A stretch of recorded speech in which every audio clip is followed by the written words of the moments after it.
Hello everyone, this is Manny Ninja speaking. Welcome to what is now the third and final episode of the Final Form Cooler Customization Project. For those that have not been around for the first two episodes, which I'll be including in the description by the way,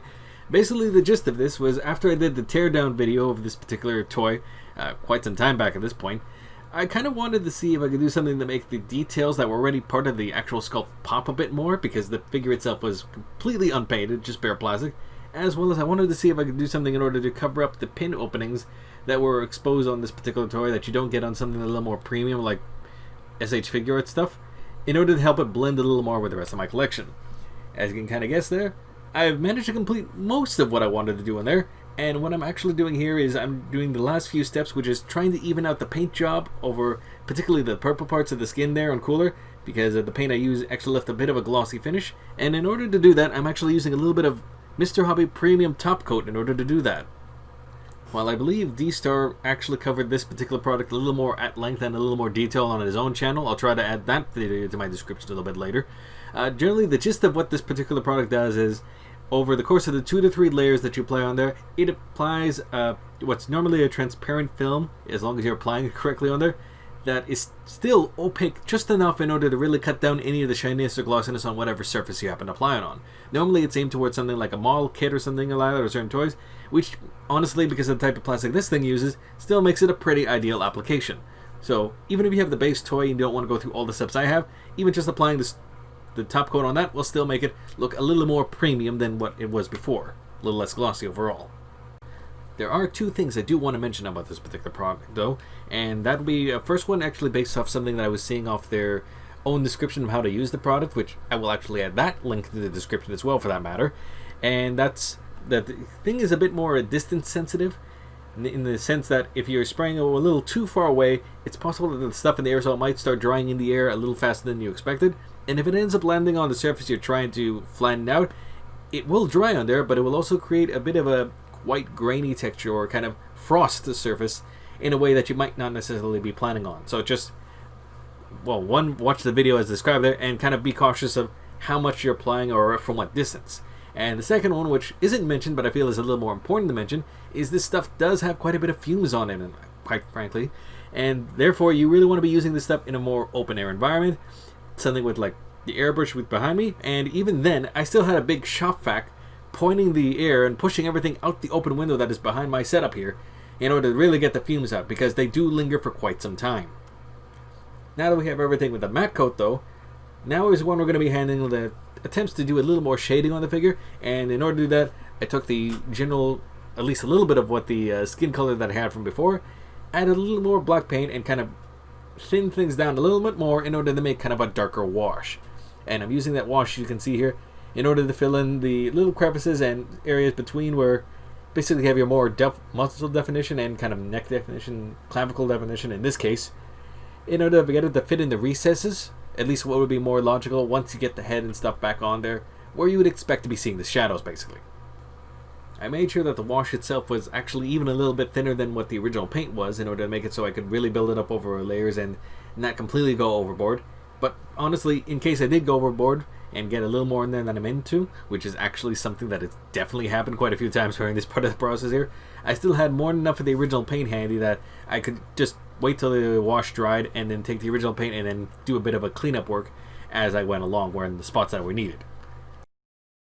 Just to preemptively answer a question that someone might ask at this point, the reason I added that whole round of top coat on there first and then did this painting job later is because while I did do some prep work in order to make sure that the paint stuck on the figure that I did the first time around, I didn't do a proper job of actually priming up the figure, if I'm being totally honest, so I was a little bit worried that if I accidentally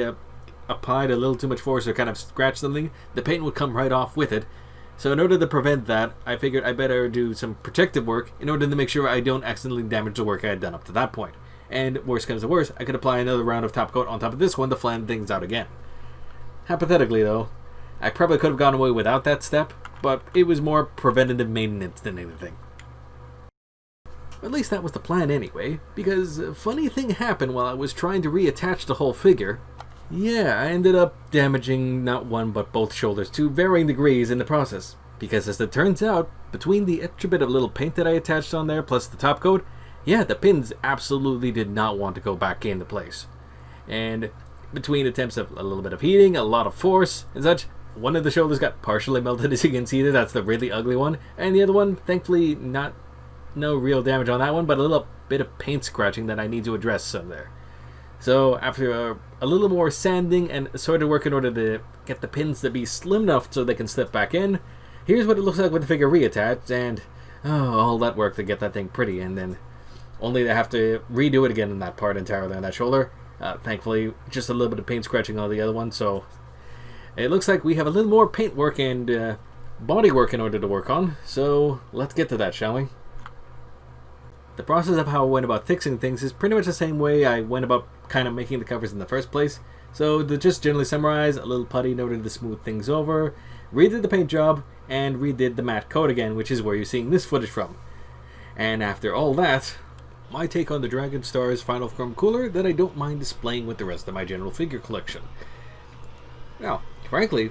while it didn't hit everything that I wanted to do on there, I'll be totally honest, it still managed to accomplish quite a bit on there. The paint job, especially on the white parts, while a little more subtle than I originally planned on, do manage to pick up enough on the light so you can definitely see the etched details a lot better than you could have beforehand, which are basically invisible. The covers on the pins do their job on there. Could have been a little cleaner there, but hey, it's a learning experience, what can you do?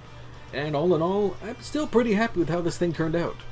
In terms of articulation, it's about roughly equal to where it was before, if not a slight bit better around the neck and head particularly. But it's worth noting that, much like it was beforehand, the figure's joints are in fact quite stiff. And possibly, actually, I'm going to be frank, maybe a little more stiff before. Perhaps I must have gotten some top coat in there somewhere, and that might explain why things are definitely a little on the hard and the move side.